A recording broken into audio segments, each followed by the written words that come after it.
अपना शुरू करते हैं। जी प्रार्थना कर रहे हैं। जी हमारे अनुग्रहकारी स्वर्गीय पिता, हम आपको धन्यवाद करते हैं आपका महान प्रेम के लिए, आपकी करुणा के लिए, इस दिन के लिए, इस समय के लिए जो आपने हमें दिया। आपका अनुग्रह, आपका प्रेम हम पर बना रहा।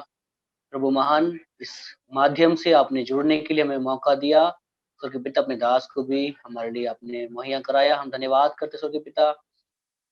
प्रार्थना करते हैं प्रभु यीशु मसीह, आपका पवित्र वचन को आपके दास का पत्र में सौंपते प्रभु यीशु मसीह। आज हमसे बात कर प्रभु महान। प्रभु इस माध्यम से प्रभु एक से आप बात कर, इन माध्यमों के द्वारा प्रभु महान कलीसिया उन्नति पाए प्रभु पिता। सारा आदर महिमा आपके नाम को देते हुए प्रार्थना को प्रभु यीशु मसीह के नाम से मांगते स्वर्गीय पिता, आमीन।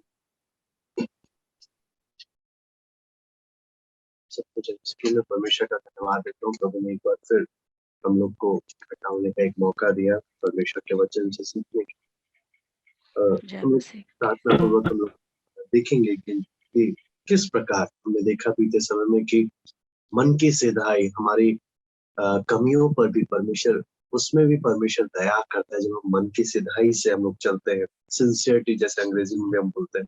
आज हम लोग परमेश्वर के वचन से उसको मन की वही सिधाई के बारे में, जो खराई है उसके बारे में देखेंगे कि किस प्रकार जो मन की सिधाई है हमें आत्मिक रूप से बलवंत करता। उसके लिए हम लोग पढ़ेंगे भजन संहिता 18 का 39। भजन संहिता 18 का 39।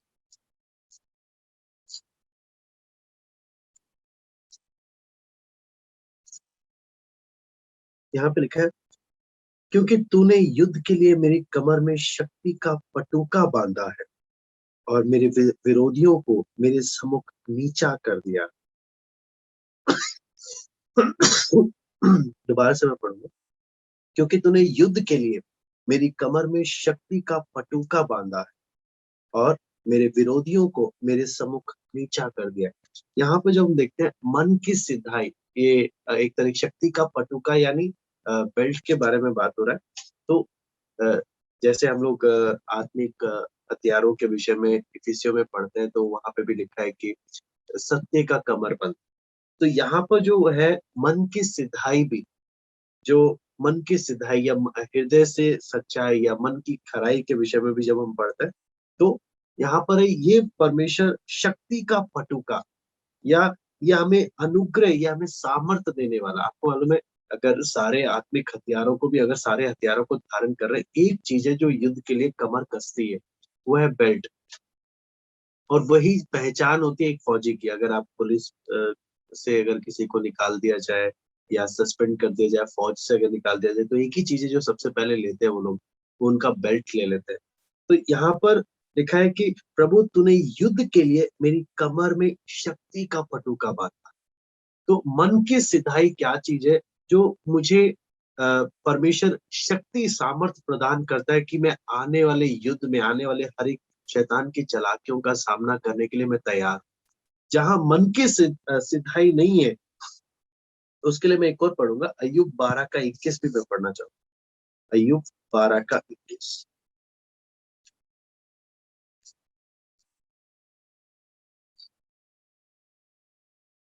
वह हाकिमों को अपमान से लादता और बलवानों के हाथ ढीले कर देता।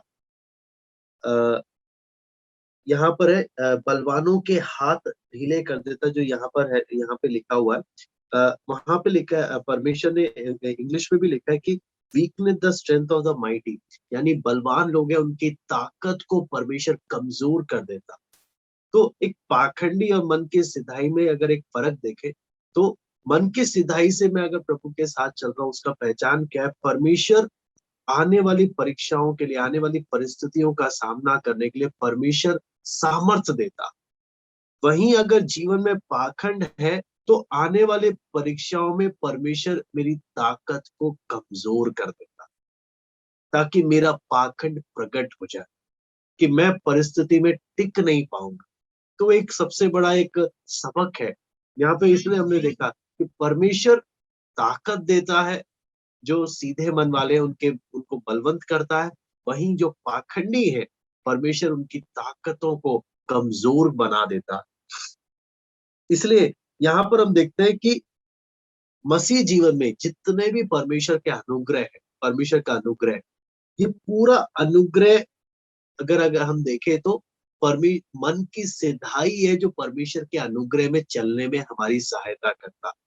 अगर मन की सिधाई नहीं है तो परमेश्वर के अनुग्रह से हम वंचित हो जाएंगे, परमेश्वर के अनुग्रह से हम लोग दूर हो जाएंगे। इसलिए याकूब 1:8 हम पढ़ लेंगे। याकूब 1:8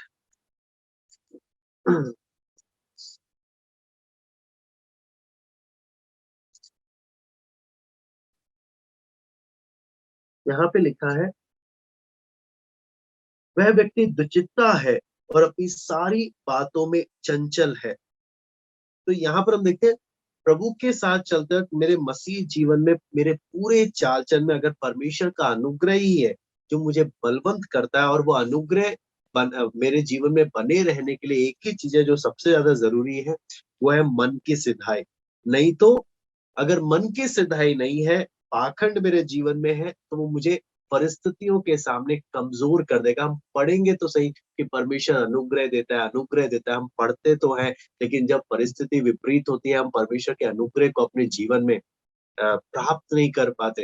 हाँ, अलग अलग समस्याओं का जब हम लोग सामना करते तो हमें मालूम नहीं चलता परमेश्वर का अनुग्रह, हम परमेश्वर के अनुग्रह को अपने जीवन में अनुभव नहीं कर पाते। यहाँ पर हम लोग एक और चीज यहाँ पर देखेंगे कि हमें हमारे जीवन में कितनी शुद्धता है, कितनी पवित्रता है, और हम कितना पाखंड से दूर है, वो किस बात पर निर्भर करता है, हमारे मन की सिधाई। इसलिए हम इफिसियों 6:24 भी हम लोग पढ़ लेंगे। इफिसियों 6:24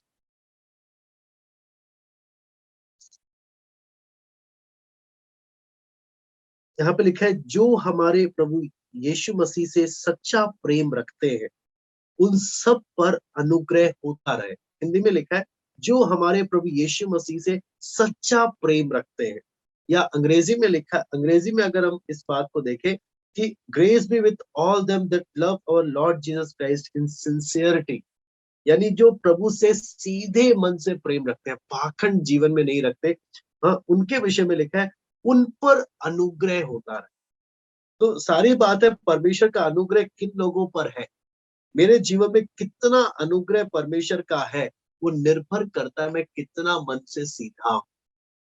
अगर हम मन के सीधे नहीं है तो हम परमेश्वर का अनुग्रह भी अपने जीवन में अनुभव नहीं कर पाएंगे।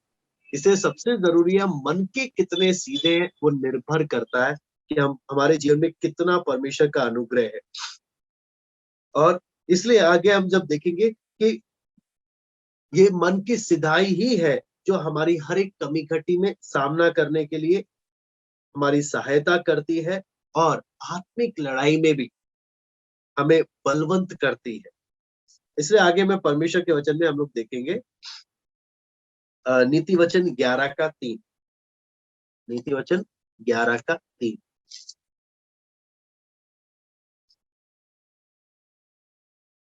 सीधे लोग अपनी खराई से अगुवाई पाते हैं, परंतु विश्वासघाती अपने कपट से नष्ट होते हैं। मैं दोबारा से पढ़ूंगा, सीधे लोग अपनी खराई से अगुवाई पाते हैं, परंतु विश्वासघाती अपने कपट से नष्ट होते हैं। तो यहाँ पर भी हम लोग परमेश्वर के वचन में हम लोग देख सकते हैं कि जो मन के सीधे हैं उनको परमेश्वर का अगुवाई प्राप्त होता है, लेकिन जो पाखंडी है वो अपनी कपट के कारण क्या हो जाते हैं, नाश हो जाते हैं। और परमेश्वर का वचन साफ साफ हमें चेतावनी देता है। आपको मालूम है, एक पाखंडी चाहे कितना भी चालाक क्यों ना हो, कितनी भी युक्तियां क्यों ना बनाता हो, लेकिन हम परमेश्वर के वचन को जब देखते हैं, वचन में लिखा है वो बचेगा नहीं, वो कभी ना कभी वो समय आएगा जब वो अपने ही पाखंड के कारण डूब जाएगा। चाहे अपने पाखंड में कितना भी चालाक क्यों ना हो, कितना भी एक्सपर्ट क्यों ना हो, हाँ, लेकिन वो बचेगा नहीं, वो क्या हो जाएगा, डूब जाएगा अपने ही पाखंड के कारण। इसलिए परमेश्वर का वचन हमें साफ साफ बताता है कि मन की सिधाई एक ऐसा मार्ग है जो हमें सारे खतरों से बचाता है, आने वाले सारे परीक्षाओं से। इसलिए मैं दोबारा से इस बात को मैं बताना चाहूंगा कि किस प्रकार मन की सिधाई मुझे मसीह जीवन में बलवंत करता है।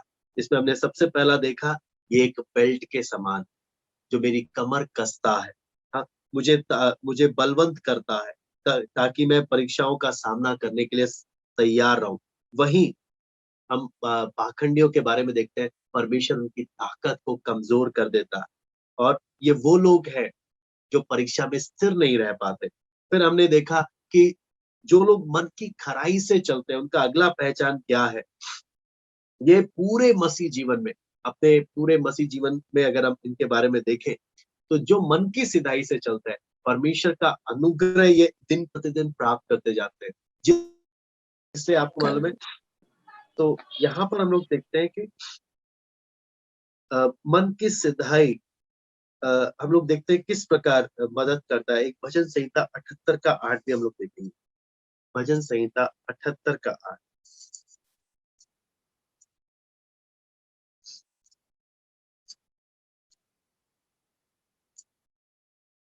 और अपने पितरों के समान ना हो, क्योंकि उस पीढ़ी के लोग तो हठीले और झगड़ालू थे, और उन्होंने अपना मन स्थिर ना किया था, और ना उनकी आत्मा परमेश्वर की ओर सच्ची रही। मैं दोबारा से पढ़ूंगा।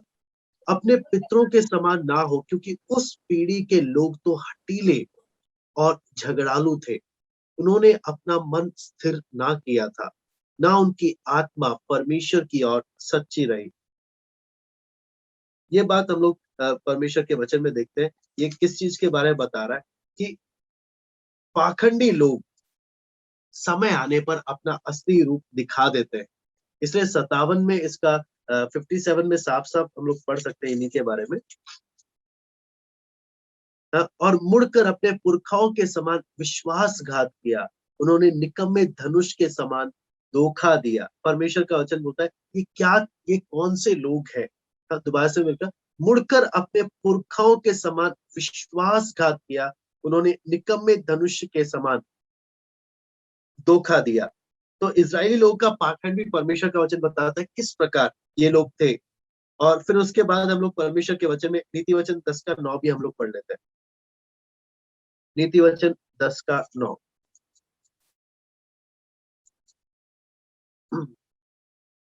जो खराई से चलता वह निडर चलता है, परंतु जो टेढ़ी चाल चलता है उसकी चाल प्रगट हो जाती है। मैं दोबारा से पढ़ूंगा। जो खराई से चलता वह निडर चलता है, परंतु जो टेढ़ी चाल चलता है उसकी चाल प्रगट हो जाती है। तो ये चीज यहाँ पर भी परमेश्वर का वचन हमें इस चीज के बारे में बता रहा है। मन की सिधाई से अगर हम चलेंगे, हमारा विवेक परमेश्वर के सामने, लोगों के सामने कहीं पर भी हमें वो डर या दोष हमें देगा नहीं। लेकिन वचन बोलता है, लेकिन जो टेढ़ी चाल चलता है वो इस धोखे में ना रहे कि उसकी चाल प्रकट नहीं होगी। एक दिन सब बातें प्रकट हो जाएगी। इसलिए अगर हम रुक रुक कर एक एक बात को प्रार्थना पूर्वक अगर अपने जीवन में देखें कि मन की सिधाई करता क्या है, पाखंड क्या करता है। हमने देखा, मन की सिधाई मुझे बलवंत करता है। मन की सिधाई के द्वारा मुझे परमेश्वर का अनुग्रह प्राप्त होता है।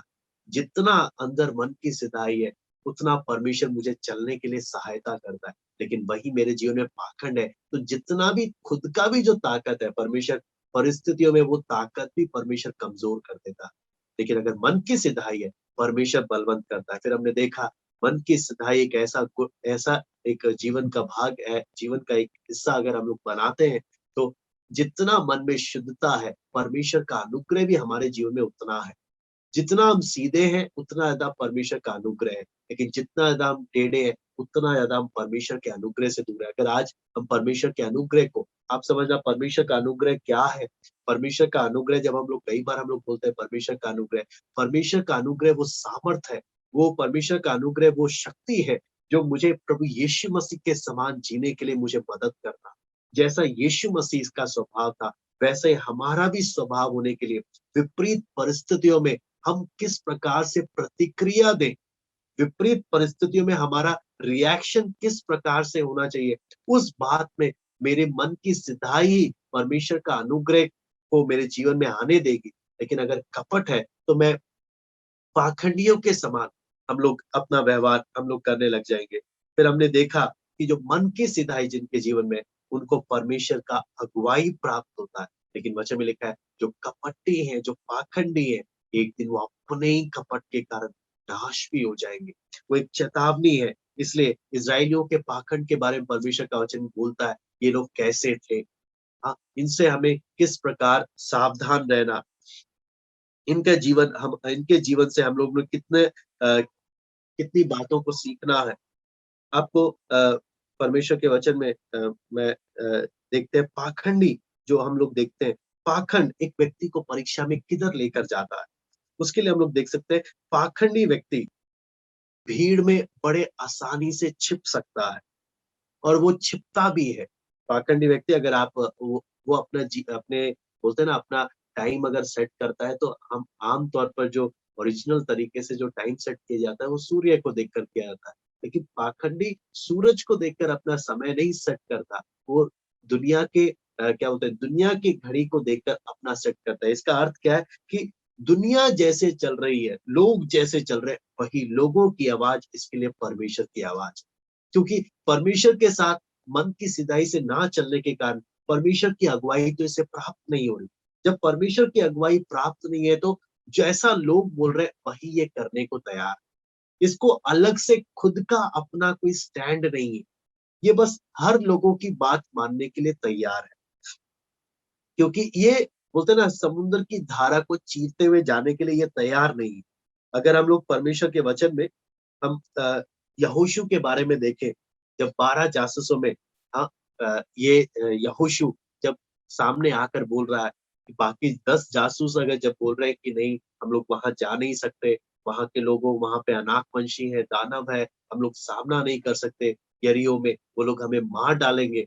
हाँ, तो अगर यहोशू के जीवन में भी कपट होता, तो वो 10 का साथ देने के लिए तैयार हो जाता।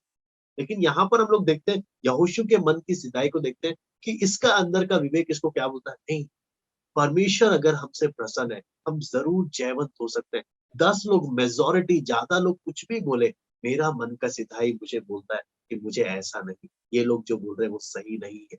आपको मालूम है, जो मन की सिधाई से चलता है ना, वो लोगों को नहीं देखता कि भीड़ किस तरफ है, वो ये देखता है कि अंदर से मुझे परमेश्वर क्या मार्गदर्शन दे रहा है। क्योंकि पाखंडियों को कोई मार्गदर्शन है ही नहीं।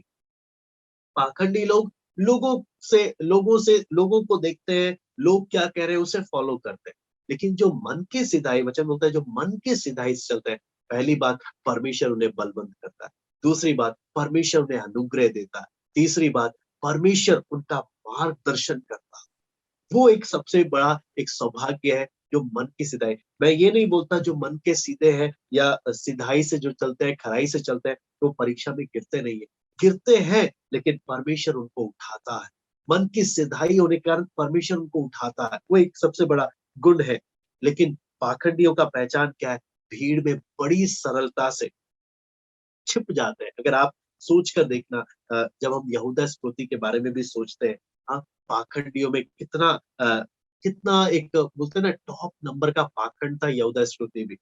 आपको मालूम है, पकड़े जाने के समय तक, जब तक पकड़वाए जाने का समय नहीं हुआ, उसके अगल बगल वाले चेलों को भी हिंट नहीं था कि यही है गद्दार।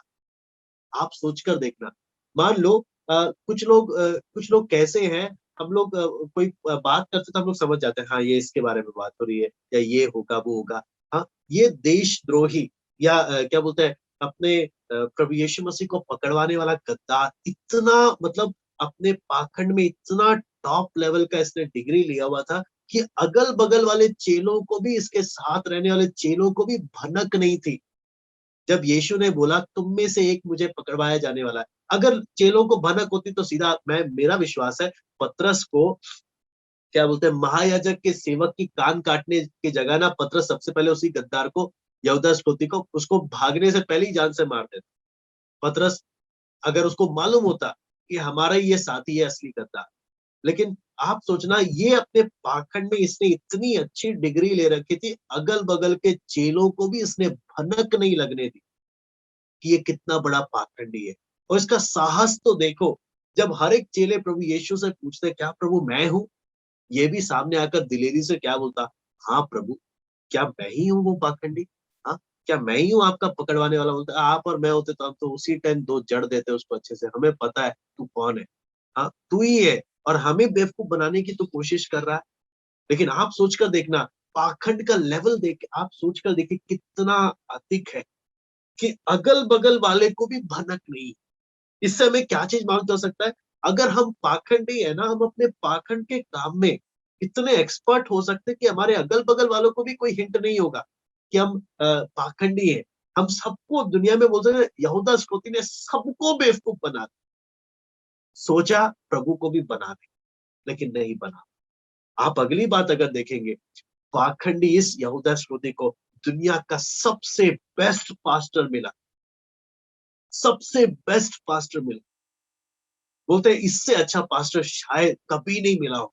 सबसे बेस्ट पास्टर मिलने के बावजूद, हाँ, इनको ये कौन सा पास्टर था जो इनको अलग ले जाकर वचन की गुप्त बातें खोल खोल कर बताता था?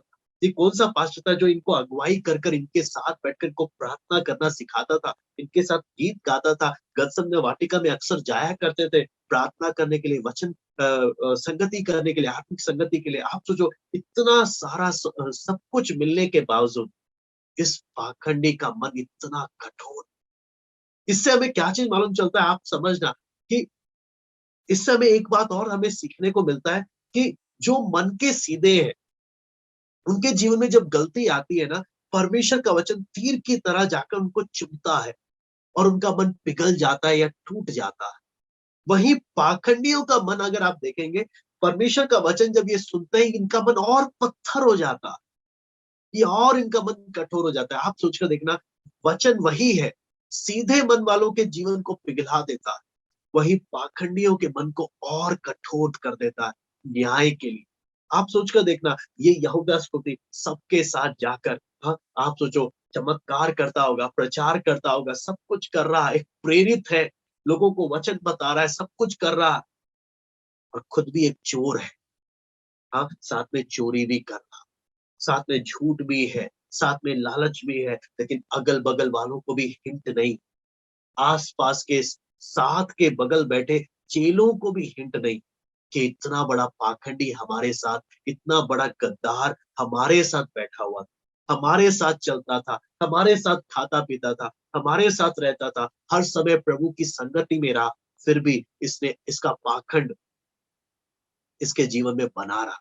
इससे हमें क्या चेतावनी मिलती है कि बात नहीं है, बात ये नहीं है कि हमें कितनी अच्छी संगति मिल रही है, बात ये है कि मेरा मन प्रभु के साथ चलने का कितना है, कितनी सिधाई से मैं प्रभु के साथ चलना चाहता हूँ।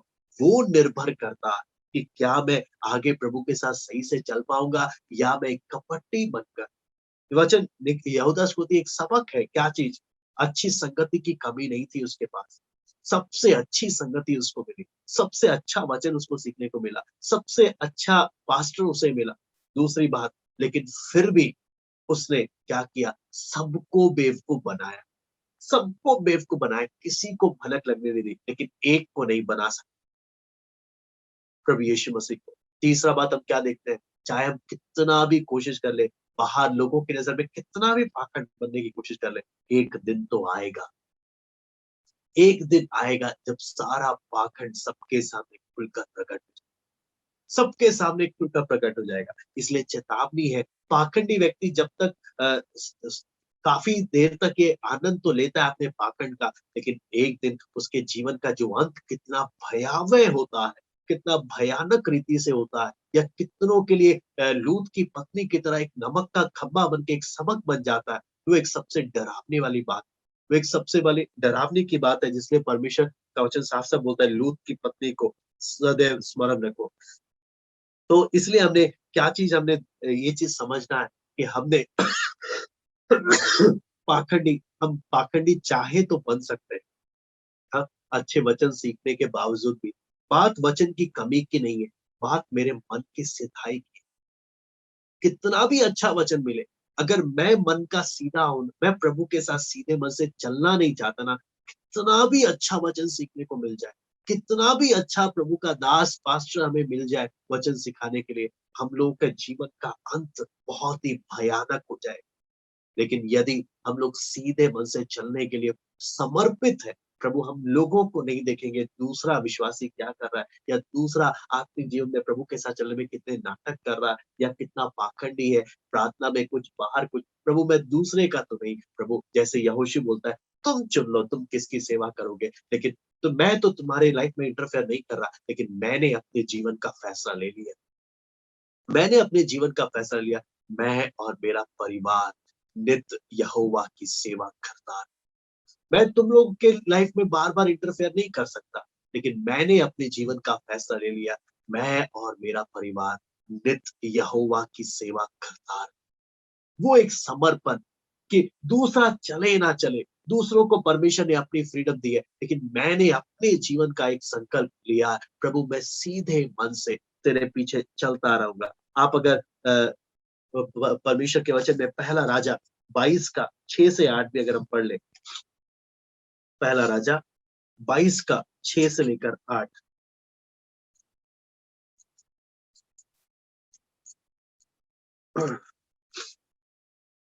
यहाँ पे लिखा है, तब इज़राइल के राजा ने नबियों को जो कोई 400 पुरुष थे इकट्ठा करके उनसे पूछा, क्या मैं गिलाद के रामोत से युद्ध करने के लिए चढ़ाई करूं या रुका रहूं? उन्होंने उत्तर दिया, चढ़ाई कर, क्योंकि प्रभु उसको राजा के हाथ में कर देगा।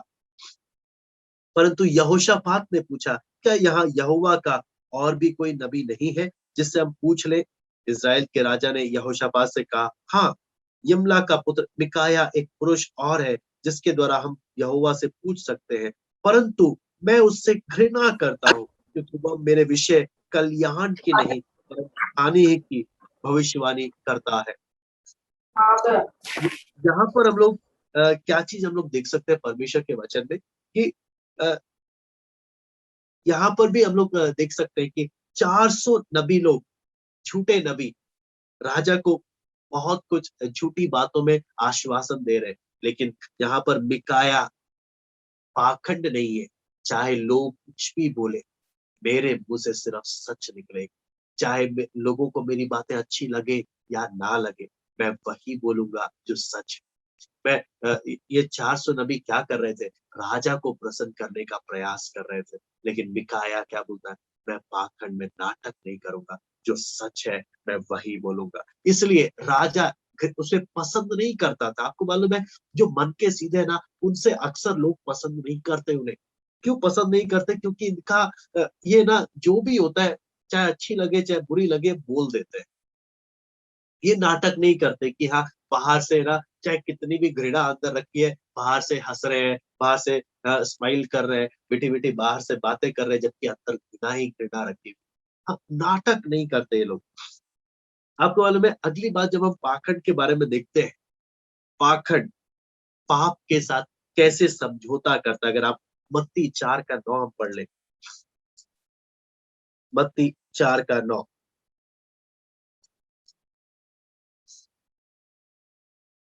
उससे कहा, यदि तू गिरकर मुझे प्रणाम करे तो मैं ये सब कुछ तुझे दे दूंगा। यहाँ पर एक सबसे बड़ी बोलते ना, सबसे बड़ा चैलेंज शैतान ने प्रभु यीशु मसीह को क्या बोला?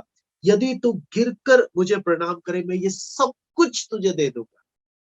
पाखंडी व्यक्ति पाप की रिश्वत में हाथ मिलाने के लिए तैयार। पाखंडी व्यक्ति जो सीधे मन से प्रभु के साथ नहीं चल रहा, वो शैतान जब अच्छा ऑफर लेकर आए, वो उसे कभी भी रिजेक्ट नहीं करेगा, वो तुरंत उसे मान लेगा। लेकिन एक जो प्रभु यीशु मसीह के पीछे जो सच्चे मन से, मन की सिधाई से चल, वो क्या बोलेगा? जिंदगी भर भूखा रहना मैं रहने को तैयार। मुझे कितना भी बेस्ट ऑफर शैतान मुझे लगे, मैं उसे नहीं लूंगा, मैं उसे स्वीकार नहीं करूंगा। वो है मन की सिधाई। पाखंडी क्या है? पाखंडी मौका देखते हैं, क्या चीज का? मुझे कौन ऑफर देगा? हाँ, जो मुझे ऑफर देगा मैं उसकी बात मानने के लिए तैयार हूँ। जो मुझे ऑफर देगा, यही मन की सिधाई से चलने वाला व्यक्ति क्या है? चाहे कितना भी बेस्ट ऑफर मुझे, शैतान मुझे कितना भी बेस्ट मुझे दे, मुझे नहीं चाहिए।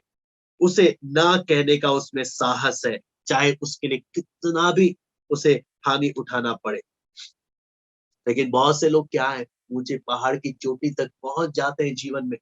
हाँ, पहाड़ की चोटी ऊंचे तक जब पहुंच जाते हैं, पहाड़ से तो बड़ी भक्ति है, पहाड़ से बड़ी आत्मिकता है, लेकिन वही शैतान ने जब बोल दिया तो मुझे दंडवत कर, मैं ये सब तुझे दे दूंगा, मैं सब तुझे दे दूंगा, वो तुरंत उसके आगे दंडवत हो जाए, उसके आगे दंडवत करने के लिए तैयार होता है। पाखंड वो है, वो पाखंडी व्यक्ति अपना फायदा देखता, वही मन की सिधाई वाला व्यक्ति अपना फायदा नहीं, वो वही देखता है जो सही है उसका अनुसरण करता। मैं दोबारा से बोलूंगा, पाखंडी व्यक्ति फायदा ढूंढता है, प्रभु के साथ चलने पर भी वो फायदा ढूंढता है। हाँ, मैं प्रभु के साथ चलूंगा लेकिन मुझे फायदा चाहिए। जहां फायदा नहीं है, जहां लाभ नहीं है, वहां पर ये क्या बोलेगा, ये साइड हट जाएगा। जैसे हम लूत के बारे में देख सकते हैं। हाँ, अब्राहम के पीछे पीछे चल रहा था, क्या सोचते हुए, वह फायदा होगा। अब्राहम परमेश्वर की आवाज को सुनता है, लेकिन समय आने पर चलते चलते जब उसकी नजर सदोम गमोरा की ओर पड़ी, वो रास्ते से चला। यानी बहुत से लोग प्रभु के पीछे चलते तो है, लेकिन मन सही नहीं। मन सही नहीं होने के कारण क्या होता है, आधे रास्ते में इधर से उधर भटक जाते हैं। बहुत शैतान की चालाकियों में बड़े आसानी से फंस जाते हैं। इसलिए हम परमेश्वर के वचन में यहूदा स्मृति भी हमारे लिए एक चेतावनी है। इसलिए आपको मालूम है दाऊद की प्रार्थना क्या थी, हम पढ़ेंगे भजन संहिता 26 का 9, 10 और 11 में पढ़ना चाहूंगा। भजन संहिता 26 का 9, 10 और 11। मेरे प्राण को पापियों के साथ और मेरे जीवन को हत्यारों के साथ ना मिला। वे तो ओछापन करने में लगे रहते हैं और उनका दाहिना हाथ घूस से भरा रहता है, परंतु मैं तो खराई से चलता रहूंगा। तू मुझे छुड़ा ले और मुझ पर अनुग्रह कर। यहाँ पर साफ साफ दाऊद बोलता है, मेरे प्राण को पापियों के साथ और मेरे जीवन को हत्यारों के साथ ना मिला। प्रभु, मेरे जीवन को पाखंडियों के साथ प्रभु तू ना मिला। मैं पाखंडियों के साथ में मेरे जीवन का अंत नहीं होना चाहिए। क्यों? ये जो पाखंडी है, ये जो पापी है, ये इनके विषय में क्या बोलता है, ये ओछापन करने में लगे रहते हैं और उनका दाहिना हाथ घूस से भरा रहता है। ये इनका दाहिना हाथ घूस से भरा रहता है, इनका दाहिना हाथ रिश्वत से भरा रहता है। ये बस कहीं पर भी समझौता करने के लिए तैयार हो जाए। पाखंडियों की पहचान क्या है? इनके मौका देखते हैं और देखते हैं कहाँ फायदा हो रहा है। जहां फायदा हो रहा है वहां पर ये कॉम्प्रोमाइज करने के लिए तैयार हो जाए। लेकिन वहीं पर जब हम दाऊद के प्रार्थना को देखते हैं, क्या बोलता है, परंतु मैं तो हे प्रभु खराई से चलता रहूंगा, तू मुझे छुड़ा ले और मुझ पर अनुग्रह कर। तो ये अनुग्रह कैसे परमेश्वर का ये दिलेरी से मांग रहा है, प्रभु मैं खराई से चल, इसलिए तू मुझ पर अनुग्रह कर। इसलिए जो जो सिधाई से चलता है, वो वो क्या नहीं करता, वो शैतान के उसमें से लेता नहीं है, वो शैतान का समझौता स्वीकार नहीं करता। यहाँ पर अगली बात हम देखते हैं कि पाखंडी व्यक्ति का अगला पहचान क्या है, कि ये जब मनुष्य का नियंत्रण नहीं है, जहां पर ये बड़े आसानी से वहां पर अपने आप को पाप के लिए समर्पित कर देता है। जहां पर मनुष्य का कंट्रोल नहीं है, जहां किसी की नजर नहीं है, यानी इसको अगर समझने के लिए सही भाषा में अगर इसको समझे, ये गुप्त रूप से अपने आप को अभिलाषाओं के लिए सौंप देता है। पाखंडियों का पहचान है, ये गुप्त रूप से अभिलाषाओं के लिए अपने आप को सौंप देता है। जैसे कि हम हन्ना और सफीरा को देख सकते हैं कि बाहर से तो ये क्या किए, हाँ अपना घर बेच दिए, हाँ उसका संपत्ति बेचकर जो पैसा था उसमें से कुछ रखा हुआ है, उनको लगा किसी को मालूम नहीं। हाँ, इन्होंने क्या किया, आकर प्रेरितों के चरणों में रख दिया। देखो, बाकी विश्वासियों के सामने दिखाने के लिए हम कितने आत्मिक हैं, हम कितना जलन रखते हैं सेवा के प्रति, हम प्रभु के प्रति कितना चलने के लिए समर्पित है, उस बात को दिखाने के लिए। यहाँ पर हम लोग क्या चीज देख सकते हैं कि आप सोचना हनन्याह सफीरा ने क्या किया, उन्होंने अपना सेविंग, अपना बचाने के लिए, कि इनको अपनी जेब भरने के लिए ये कुछ भी करने को तैयार हो। हनन्याह सफीरा, परमेश्वर से भी झूठ बोलने का साहस आ गया। इनको लगा परमेश्वर को नहीं मानते। हाँ, ये प्रभु के दास लोग भी तो इंसान ही है, बेवकूफ बनाने में कौन सा बड़ा बात है। इनको लगेगा हम आत्मिक है, इनको लगेगा हम तो बड़े अच्छे विश्वासी हैं। हाँ, हम तो क्या कर रहे हैं, हमने अपना जमीन, अपना सब कुछ बेचकर हमने इनके चरणों में रखा है, हमारी तो तारीफ होगी। लेकिन आप सोचो ना, इन्होंने अपना बेचकर जो प्रेरितों के चरणों में रखा, उसे रखने के बावजूद इनको मौत मिली। कहने का मतलब क्या है? पाखंड, परमेश्वर से झूठ बोलने का साहस, हाँ, परमेश्वर को मूर्ख बनाने का कोशिश, परमेश्वर ने कदापि बर्दाश्त नहीं किया। तो इससे हमें क्या चाहिए? ये लोग सोचते नहीं है कि मैं अभी जो बचा रहा हूँ, क्या मैं अपने प्राण को बचा पाऊंगा अगर मैं ऐसे ही पाखंड में चलता रहा? तो यहाँ पर भी हम लोग क्या चीज देखते हैं कि पाखंडी लोग देखते नहीं है या सोचते नहीं है कि उसका परिणाम क्या होगा। आज तो हम बचत कर लेंगे, आज तो हम अपना फायदा कुछ कर लेंगे, आगे क्या होगा वो उसके बारे में सोचते नहीं है। या एक तरीके से कहे, पाखंडियों का जीवन एक नास्तिक के जीवन सा है। लेकिन ये फिर भी बहुत चालाक है। अगर स्वर्ग हुआ तो स्वर्ग भी नसीब, अगर स्वर्ग नहीं हुआ तो क्या, पृथ्वी में तो हमने अपना फायदा देख ही लिया। वो इस प्रकार की सोच लेकर चलते हैं। आपको मालूम है कि मन की सिधाई एक व्यक्ति को व्यर्थ कल्पना करने से भी रोकता है। अगर हम उत्पत्ति 39 का 9 अगर हम पढ़े, उत्पत्ति 39 का 9,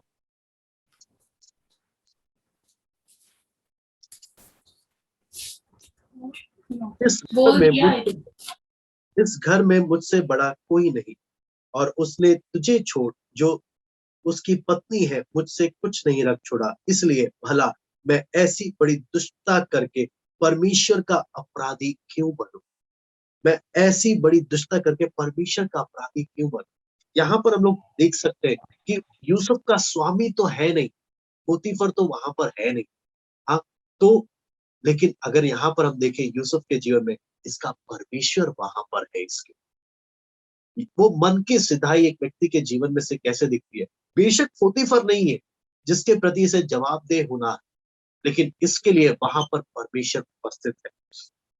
इसलिए यहाँ पर क्या यूसुफ ये नहीं बोल रहा कि मैं ऐसी बड़ी दुष्टता करके पोतीफर के विरुद्ध कैसे पाप करूं।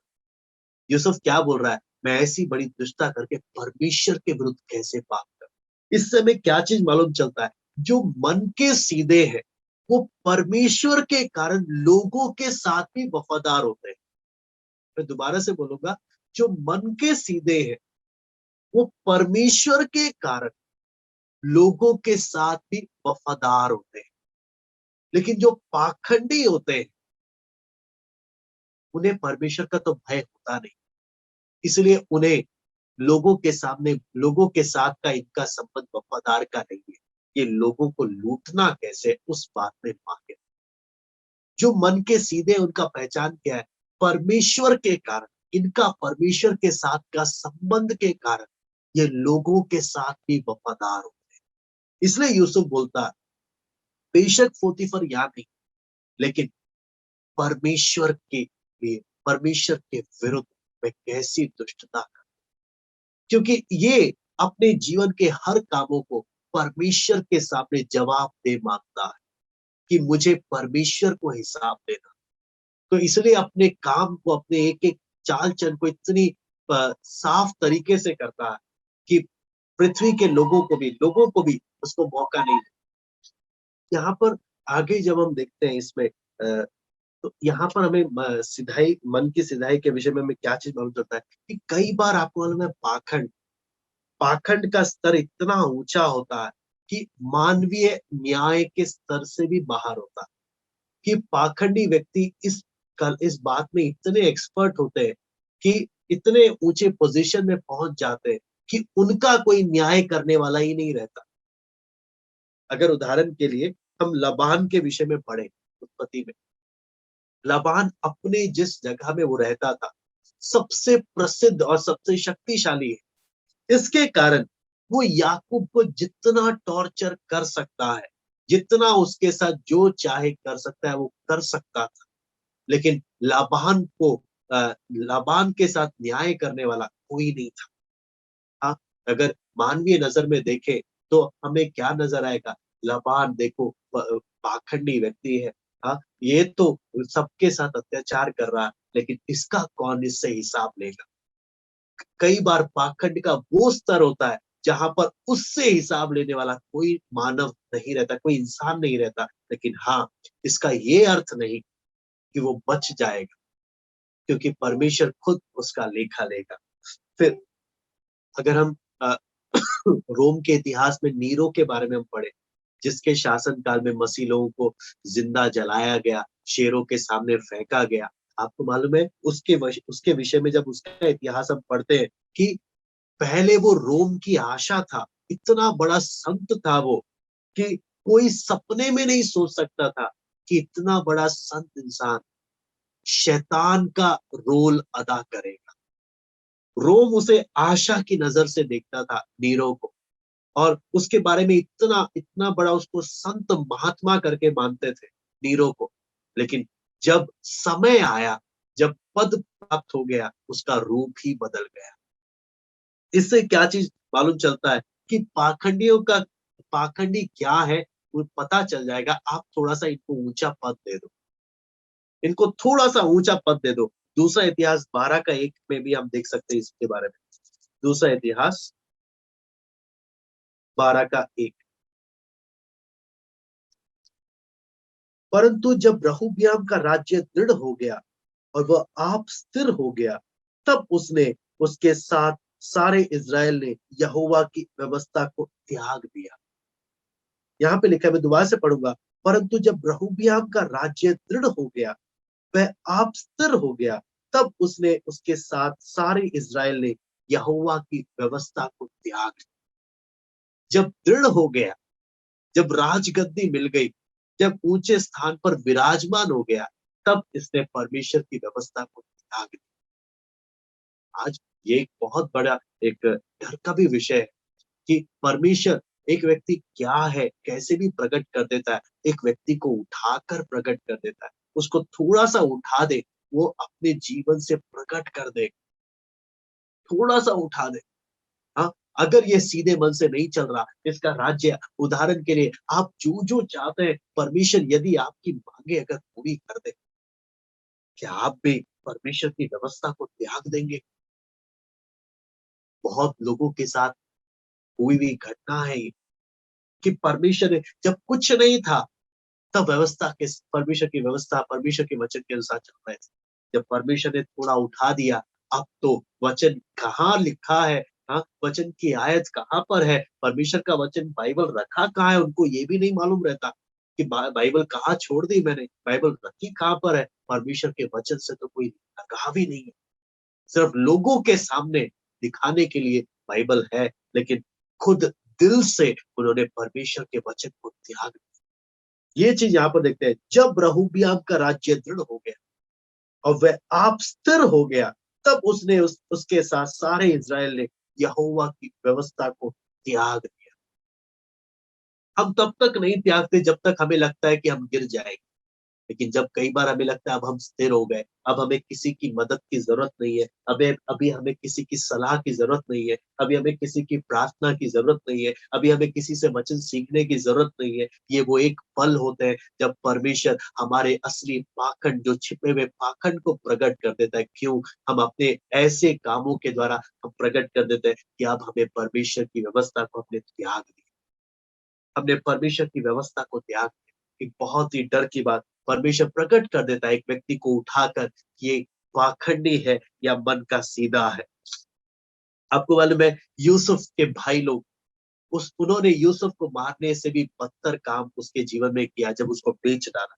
हाँ, तो आपको मालूम है, यूसुफ, परमेश्वर ने दोबारा से यूसुफ को मौका दिया कि जैसा तेरे भाइयों ने तेरे साथ किया, तू चाहे तो वैसा कर सकता है इनके साथ।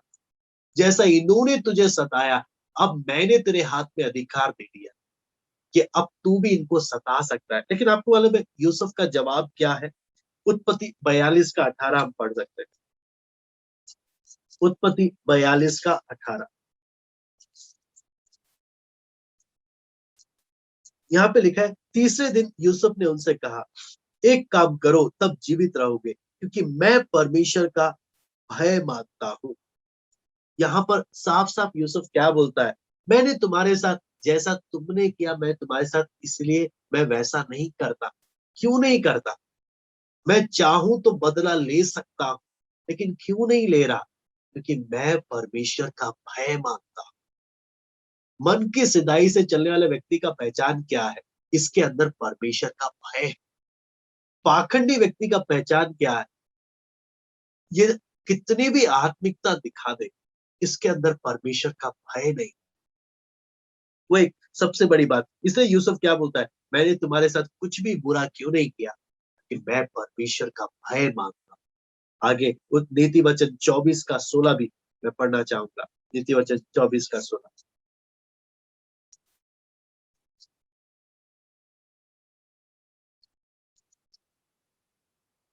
यहाँ पे लिखा है, क्योंकि धर्मी चाहे 7 बार गिरे तो भी उठ खड़ा होता है, परंतु दुष्ट लोग विपत्ति में गिरकर पड़े ही रहते हैं। यहाँ पर आता है कि जो पाखंडी है वो जब गिरते हैं तो पड़े ही रह जाते हैं। लेकिन परमेश्वर का वचन ये नहीं कहता मन की खराई से चलने वाला जो सीधा व्यक्ति है वो गिरेगा नहीं। वचन बोलता है धर्मी जन 7 बार भी गिरे, यानी कितनी बार भी गिरे, उसके मन की सिधाई के कारण परमेश्वर का उठाने वाला हाथ हमेशा उसके साथ रहे। लेकिन दुष्ट पाखंडी जब वो गिरेगा, उसको उठाने वाला कोई उसको नहीं, वो हमेशा पड़ा रहे। इसे एक बहुत एक यहाँ पर हम देख सकते हैं। आपको मालूम है परमेश्वर के वचन में हम इसका उदाहरण हम शाऊल राजा के रूप में हम देख सकते हैं। शाऊल राजा के जीवन में हम देख सकते हैं कि उसके जीवन में जब गलती आई, आपको मालूम है उसने मन नहीं फिराया, एक के बाद एक गलती करता ही रहा। उसके जीवन में पाखंड रहा। एक गलती उसके जीवन में आई, उस अगर मन का सीधा होता तो मान लेता और अपनी चाल चलन को ठीक कर सकता। लेकिन आपको मालूम है शाऊल ऐसा व्यक्ति था जो शुरू से ही कभी आत्मिक था ही नहीं, शुरू से आत्मिक नहीं था। शाऊल के अगर जीवन को देखें, लेकिन फिर भी परमेश्वर ने उसे इज़राइल का राजा के रूप में ठीक किया, अपने आत्मा से भरा, उसको इस्तेमाल किया, भविष्यवाणी भी उसने करी, लेकिन फिर भी वो आत्मिक नहीं था। परमेश्वर की आज्ञा का उल्लंघन करने के लिए वो चलता गया और एक के बाद एक के बाद एक पाप में, एक के बाद एक गड्ढे में गिरता रहा। और लास्ट में एक वो आप सोचना शाऊल वो व्यक्ति था जो कभी शमूएल का इंतजार करता था कि उसके आए बिना बलि नहीं चढ़ाऊंगा। लेकिन आप देखना परिस्थिति पे गिरते गिरते ऐसी नौबत आ गई, शमूएल तो चला गया, अब एक भावी कहने वाली स्त्री के पास जाकर पूछ रहा है आगे मैं क्या करूं। और आखिरी में इसके जीवन का अंत क्या हो रहा है हम देख सकते हैं, आत्महत्या के द्वारा हो रहा है। आत्महत्या के द्वारा हो रहा है। कहने का मतलब क्या है? पाखंडी व्यक्ति जो मन से सीधा नहीं है परमेश्वर के साथ, वो एक के बाद एक विपत्ति में पड़ते पड़ते लास्ट में उसके जीवन का अंत कितना भयानक रूप से होता है। वही हम अगर आप दाऊद के पापों को अगर शाऊल के पापों से तुलना करें, दाऊद ने शाऊल से भी कई गुना भयानक पाप किए। लेकिन वचन जब बोलता है कि परमेश्वर क्या बोलता है, लेकिन दाऊद मेरे मन के अनुसार का व्यक्ति। मन के अनुसार का व्यक्ति मतलब बेशक इसमें हजारों कमियां थी, लेकिन ये मन का सीधा था। हम लोग अक्सर क्या करते हैं, हम लोग अक्सर ना लोगों की कमियों को तोलते हैं, किसने कितना किया, किसने कितना कम किया, किसने कितना ज्यादा किया। हम ये नहीं देखते पाखंडी कौन है और मन का सीधा कौन, वो बात हम ध्यान नहीं देते। लेकिन परमेश्वर जो ध्यान देने वाला बात जो परमेश्वर देखता है वो क्या है, कि जो पाखंडी है वो चाहे कितना भी बड़ा संत क्यों ना दिखे, समय आने पर परमेश्वर प्रकट कर देगा। क्योंकि पाखंडियों में कितना माहिर था यहूदा स्फूर्ति, अगल बगल वालों को भी भनक नहीं, जो हमेशा उसके साथ, अगल बगल वालों को भी भनक नहीं थी। आपको मालूम है पाखंडी इतने एक्सपर्ट हो सकते हैं, इतने स्मार्ट हो सकते हैं कि किसी को भनक नहीं दे सकते कि मैं कितना बड़ा धोखेबाज हूँ, मैं ही एक दिन चूम कर प्रभु को पकड़वा दूंगा। लेकिन वही हम लोग दाऊद के जीवन में देखते हैं, कितनी भी गलती क्यों ना आए, लेकिन आपको मालूम है दाऊद के जीवन में परमेश्वर जैसे बोलता है कि वो मन के अनुसार का व्यक्ति है, इसके कारण परमेश्वर उस पर अनुग्रह करता। तो इससे हमें हमें एक बात हमने जो सीखा इस समय में कि उसके लिए एक आयत हम लोग फिर भी मैं पढ़ना चाहूंगा। पहला शमूएल सॉरी अय्यूब 19 का 28, अय्यूब 19 का 28 इसका हम लोग समाप्त करें।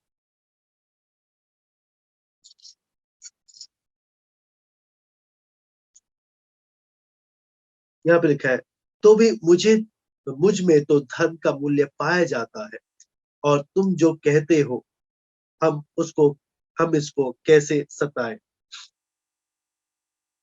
यहाँ पे लिखा है, तो भी मुझ में तो धर्म का मूल पाया जाता है। यानी अंग्रेजी में जो इसके विषय में लिखा है, रूट ऑफ द मैटर, यानी परमेश्वर जड़ देखता है। सारी बात है परमेश्वर जड़ देखता है। इसलिए आपको मालूम है यूहन्ना बपतिस्मा देने वाला भी क्या बोलता है, कुल्हाड़ा जड़ पर रखा है। परमेश्वर बाहर से नहीं देख रहा, परमेश्वर जड़ से देख रहा है, गहराई से देख रहा है कि हम अंदर से क्या है। जड़ एक ऐसा चीज है जो लोगों को नहीं दिखता। लोगों को बस पेड़ पौधे और फल वगैरह दिखते हैं, लेकिन जड़ वो चीज है जो परमेश्वर देखता है। जड़ वो जगह है जहां परमेश्वर अपनी कुल्हाड़ी रखता है। इसलिए हम एक अपने जीवन में हम देख सकते हैं कि अगर मन की सिधाई है, परमेश्वर बलवंत करेगा, परमेश्वर का अनुग्रह मिलेगा, परमेश्वर अगुवाई करेगा। लेकिन वहां अगर पाखंड है, कुल्हाड़ा जड़ पर। आइए प्रभु आगे का समय प्रभु। आइए हम प्रार्थना करें। हमारे अनुग्रहकारी स्वर्गीय पिता, हम आपको धन्यवाद करते हैं प्रभु यीशु मसीह, इस सुंदर अवसर के लिए प्रभु यीशु मसीह, इस सुंदर सुंदर वचनों के लिए प्रभु, जो मौका आपने हमें अपने वचन के द्वारा सिखाया, किस प्रकार प्रभु हमारे अंदर वो प्रभु पाखंड छिपा बैठा रहता है प्रभु, जबकि आपके आने का दिन निकट है प्रभु यीशु मसीह। और प्रभु अपनी कलीसिया को आप तैयार कर रहे हैं प्रभु, महान अपनी कलीसिया को शुद्ध कर रहे हैं प्रभु यीशु मसीह। तो इन वचनों के द्वारा प्रभु आप अपनी कलीसिया को शुद्ध करना चाहते हैं स्वर्गीय पिता, चाहते हैं कि प्रभु आपके लोग शुद्ध और पवित्र आपके योग्य बन जाएं। उसके लिए प्रभु ये हमारे अंदर की गहरी बातें प्रभु यीशु मसीह, जो अंदर छिप कर कोना पकड़ कर बैठी होती हैं प्रभु, कि बाहर से तो प्रभु बहुत धर्मी लगते हैं, अंदर वो पाखंड छिपा बैठा रहता है प्रभु। सच में प्रभु यीशु मसीह, यहूदा इस्करियोती को कोई पहचान नहीं पाया आखिर तक।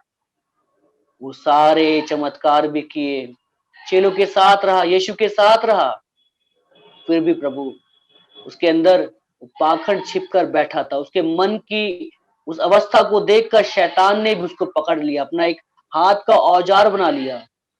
प्रभु हम प्रार्थना करते प्रभु यीशु मसीह, इन दिनों जब आपका पवित्र वचन हमारे सामने हमें शुद्ध करने के लिए परोसा जा रहा है प्रभु यीशु मसीह, प्रभु उसको अपने जीवन में अपनाने के लिए, खाने के लिए प्रभु कड़वा लगेगा। आपका पवित्र वचन कहता है कि कड़वा लगेगा, लेकिन वो अंदर जाकर मिठास करेगा। मुंह तो कड़वा होगा, पेट तो कड़वा होगा, लेकिन वो जीवन में फल देने वाला बनेगा प्रभु। एक कड़वा अनुभव को, कड़वे वचन को प्रभु, अपने कड़वे अनुभव को प्रभु यीशु मसीह, जो हमारे जीवन में पाखंड छिपकर बैठा है, आपके सामने प्रकट करते हुए प्रभु, उन बातों से इन दौरान में शुद्ध होते हुए, पवित्र होते हुए आगे बढ़ने के लिए आप हमारी सहायता करें स्वर्गीय पिता।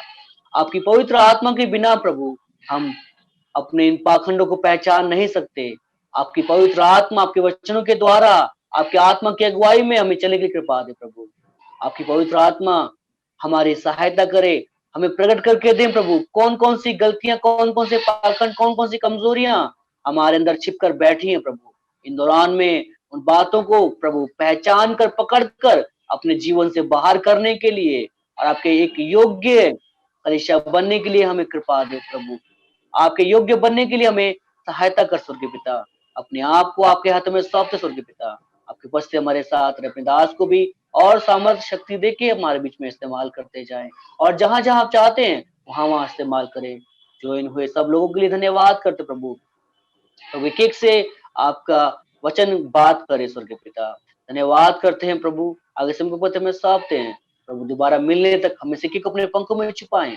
धन्यवाद तमाम भलाइयों के लिए। ये प्रार्थना को प्रभु यीशु मसीह के नाम से मांगते स्वर्गीय पिता, आमीन।